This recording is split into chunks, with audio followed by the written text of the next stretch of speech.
Welcome everyone. Today we're going to learn about static electricity. And this is Paul. He works for Bekaert, the industry leader in anti-static fiber technology. Paul, how does static electricity work? Well, it's an imbalance between negative and positive charges in objects. But what does this mean? You have probably experienced it yourself when you pulled off a woolen sweater and the hairs on your arms stood up. Well, that's electrostatic energy. In practice, this could be bad, like when touching electronic parts or even people. But even without a woolen sweater, there's always a chance static electricity could build up. However, Bekaert has a practical solution for these problems. Just watch these examples. Paul is inspecting a gas plant. With each step he takes, he becomes more and more charged due to the rubbing of his arms with his clothing. Charged Paul touches a gas tap, and he feels a spark. Paul has to repair a gas leakage. He walks through the gas plant, and with each step he takes, he becomes more and more charged. The charges are coming from his feet and from above, due to the rubbing of his arms with his clothing.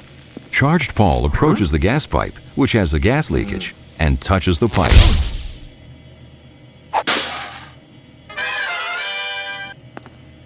Paul is heading over to a production unit. He comes in the proximity of a charged big bag, and the charges are attracted to Paul's clothing by induction. Charged Paul approaches a metal gas pipe, which has a gas leakage, and touches the pipe.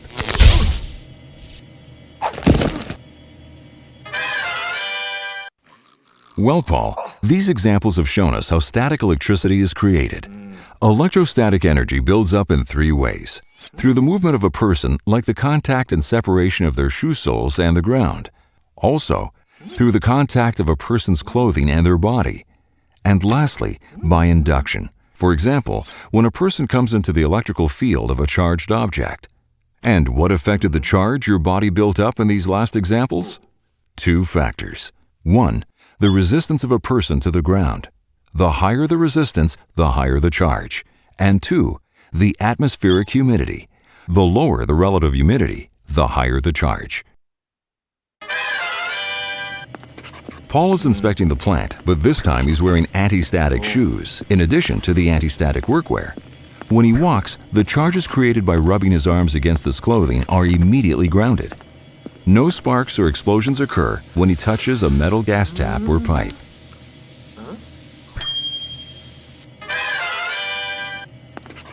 Paul is heading over to the production unit, but this time he's wearing anti-static shoes in addition to the anti-static workwear. He comes in the proximity of a charged big bag, and the charges are attracted to Paul's clothing by induction. The charges immediately flow over Paul to the ground. When Paul moves away from the charged big bag, the flow of charges from the big bag to the person stop, and the remaining charges leave Paul and are grounded. Well, Paul, why do we need to be grounded? To prevent charge buildup on a person and their clothing, and to provide static charges on a person or on their clothing a path to ground to prevent shocks or explosions in the future. How can we ground ourselves? In potentially explosive atmospheres, personnel are grounded by wearing anti-static shoes in combination with anti-static garments. We hope Paul demonstrated the advantages of wearing proper protection, and from now on, we hope you'll keep it safe too. As a bonus, we have some specific footage from our lab proving how efficient our product really is. Stay safe, stay grounded.